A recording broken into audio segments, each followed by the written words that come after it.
Eto guys, nakikita natin yung story na both negative and positive.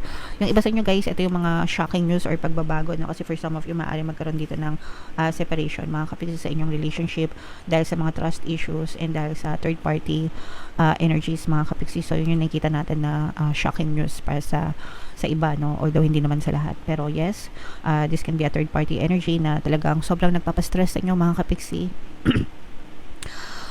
Although nakikita natin na you're trying to fix it, no? It's either ikaw yung nagtatry na mag-fix ng relationship nyo or yung other person nyo.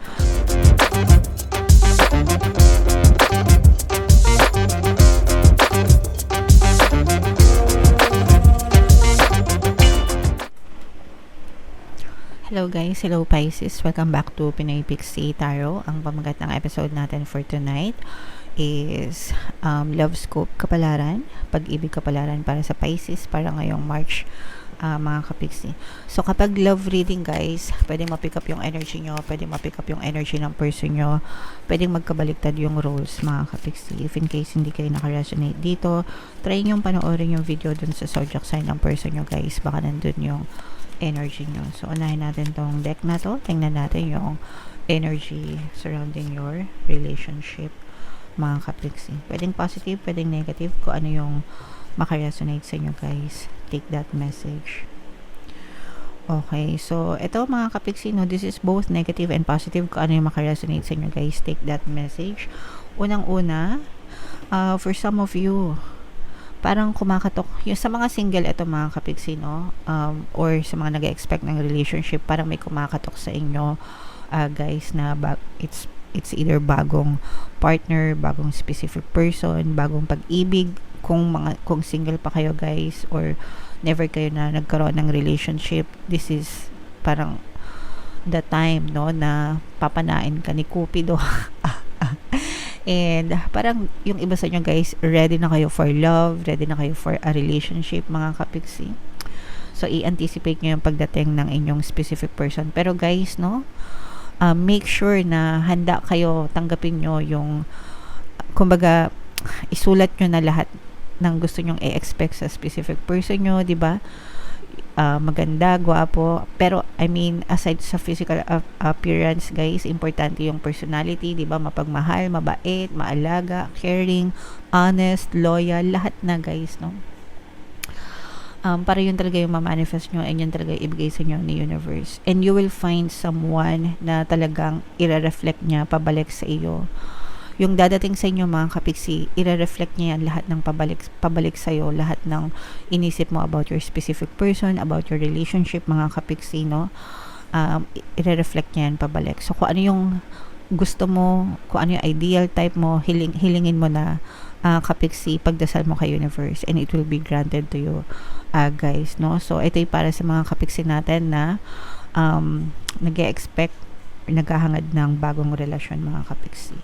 And for some of you naman na nasa currently in a relationship guys, maaari magkaroon ng mga shocking na pagbabago, transformation sa relationship nyo. It could be for the worst or it could be for the better, depende sa sitwasyon nyo guys. Most of the time, although hindi naman lagi, no, most of the time kapag ka nagkakaroon ng transition or pagbabago, it's for the worst, no. Ibig sabihin, pangit yung nangyayari, yung sudden change. Pero titingnan natin what's going to happen guys, no, dito sa deck na to, mga kapiksi. So comment down below if feeling nyo may mga naka-resonate sa inyo dyan. So ito guys, silipin natin ang inyong pag-ibig ngayong March. Shuffle ko to guys, habang sinashuffle ko to, panoorin nyo muna yung video natin regarding sa ating paano mag-manifest ng abundance video course. Kapiksi, sawa ka na ba sa mga struggles at hirap sa buhay mo? Masipag ka ba at masikap sa buhay ngunit hindi ka pa rin umaasenso? Ilang beses ka na bang nag-attempt magnegosyo at mag-invest pero palagi ka pa rin nalulugi? Sa pagkakataon na ito ay maaaring may subconscious beliefs ka na nagiging balakid sa iyong pag-unlad at pagyaman. Introducing, paano mag-manifest ng abundance video course. Dito ay matututunan mong ma-overcome ang mga balakid mo para tuluyan ka ng umunlad, umasenso, sumagana, maging matagumpay, successful at maswerte sa iyong kabuhayan, pera, trabaho, negosyo sa lapi at kaperahan ng bonggang-bongga. Dali, mag-send na ng email sa pinoypixie@gmail.com at simulan na ang iyong pagyaman ngayon. Alright, so sa lahat ng gusto mag-avail ng course guys, naka-flash sa screen nyo. Una meron tayong paano mag-manifest ng abundance video course para sa inyong kabuhayan, pera, trabaho, negosyo sa lapi. Meron din tayong paano mawala ang third party at magkaroon ng harmonious na relationship. And meron din tayong email coaching, manifest your desires using the law of attraction. So, sa lahat ng gusto mag-avail ng course guys, mag-send lang kayo ng email sa pinoypixitaro@gmail.com. So, Pisces guys, kayo ay represent ng Queen of Cups. Ito yung ating love energy. Ito guys, nakikita natin yung story na both negative and positive. Yung iba sa inyo guys, ito yung mga shocking news or pagbabago. No? Kasi for some of you, maaari magkaroon dito ng separation, mga kapitid sa inyong relationship dahil sa mga trust issues and dahil sa third party energies, mga kapiksi. So, yun yung nakikita natin na shocking news para sa iba, no? Although hindi naman sa lahat. Pero yes, this can be a third party energy na talagang sobrang nagpapastress sa inyo, mga kapiksi. Although nakikita natin na you're trying to fix it, no? It's either ikaw yung nagtatry na mag-fix ng relationship nyo or yung other person nyo. Pero nakikita rin natin na one of you is already pulling away. Ibig sabihin, yung isa sa inyo lumalayo na, no? So, depende kung sino yung lumalayo na.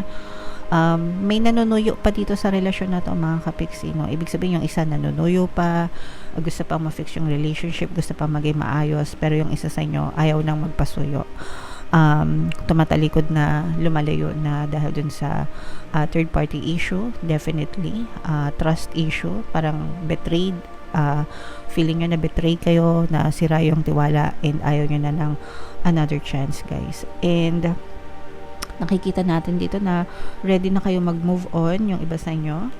Guys, parang sawa na kayo sa pagmumokmok din kasi, no? And this can be, parang pwede rin to guys, cycle na paulit-ulit. And let's say for example, baka paulit-ulit na nag-cheat yung jowa mo. And akala nyo okay lang yun sa'yo kasi every time nasusuyuin ka niya, parang bumabalik ka naman sa kanya. But this time, parang it has ended on your side. Parang ayaw mo na talaga. So, shocking yun sa kanya kasi parang hindi niya na-anticipate na hindi mo na siya tatanggapin. Kasi parang nasanay siya na palagi mo na siyang pinapatawad. So, yun yung shocking sa kanya. And hindi niya matanggap yun. So, itong person mo parang palagi nagiinom, lumalabas, ganyan, which is kasalanan naman niya. So, deserve niya yan, guys. And parang kayo, nakita nyo na yung liwanag, no? Parang, this is a blessing in disguise para sa inyo, mga kapiksi, kasi parang finally, natauhan na yung natauhan na kayo na parang this is great escape, no? Sweet riddance, kumbaga. Ginagawan kayo ng pabor ni universe para makawala kayo dyan sa sitwasyon na yan. And yung iba sa niya talagang you will take the courage to stay away from the person, to get out of the relationship. Maglalakas loob kayo na lumayo and umalis talaga dito sa relationship na to. And doon nyo marirealize na sobrang ganda pala sa other side.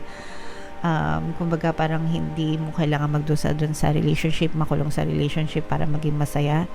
Kung kabaligtaran naman yung nararanasan mo, and mas magiging masaya yung iba sa inyo kapag nakalabas kayo sa relationship na to. At least dun sa iba, I'm not saying all guys, pero sa iba ganun yung epekto, na parang you will learn to love yourself again, mga kapiksi. And yung isa, yung kabila, yung maraming kasalanan, sila naman yung magdudusa ng karma dito sa relationship na to. So, kung ikaw yung gumawa ng kasalanan, ikaw yung magdudusa ng karma.